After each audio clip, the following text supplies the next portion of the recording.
एक समय की बात है, बुद्ध कस्बा के समय में वरुण नाम का एक राजा बनारस राज्य पर शासन करता था।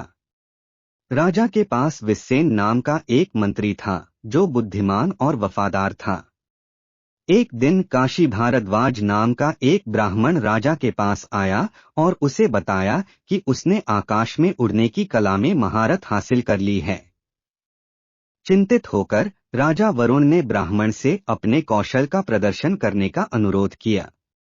काशी भारद्वाज सहमत हो गए और सभी का ध्यान आकर्षित करते हुए आकाश में ऊंचे उड़ गए।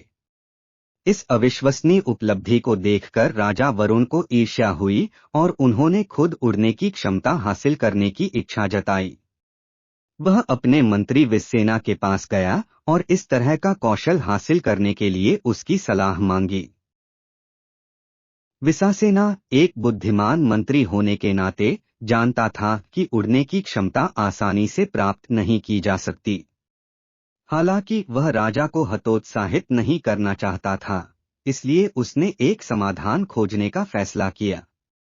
उन्होंने एक बुद्धिमान तपस्वी से परामर्श किया और सीखा कि उड़ने की क्षमता कुछ गुणों और अच्छे कार्यों के माध्यम से प्राप्त की जा सकती है। मंत्री ने राजा को सुझाव दिया कि उसे पुण्य संचय के लिए दान और उदारता के कार्यों में संलग्न रहना चाहिए। विसेन की सलाह के बाद राजा वरुण ने उदार दान करना शुरू कर दिया, जरूरतमंदों और योग्य लोगों को बड़ी मात्रा में धन, भोजन और अन्य मूल्यवान संपत्तियां दीं। इस बीच एक अलग क्षेत्र में देवताओं के राजा सक ने राजा के अच्छे कर्मों को देखा।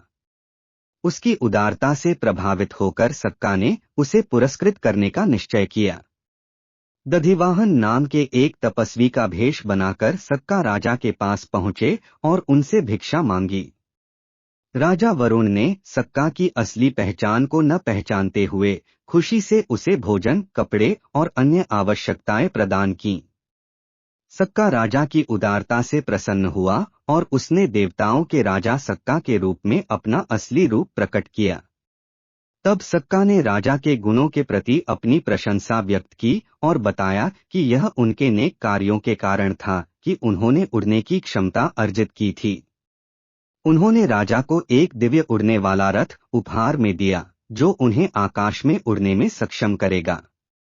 सक्का के उपहारों के लिए आभारी होकर राजा वरुण ने अपने पुण्य कार्यों की शक्ति को स्वीकार किया और उदारता और दान के महत्व को महसूस किया। दधिवाहन जातक दान और उदारता के कार्यों का महत्व सिखाता है, अच्छे कर्म करने से मिलने वाले पुरस्कारों पर प्रकाश डालता है। यह इस बात पर जोर देता है कि निस्वार्थ कार्यों में संलग्न होकर और योग्यता जमा करके व्यक्ति भौतिक और आध्यात्मिक दोनों लाभ प्राप्त कर सकता है।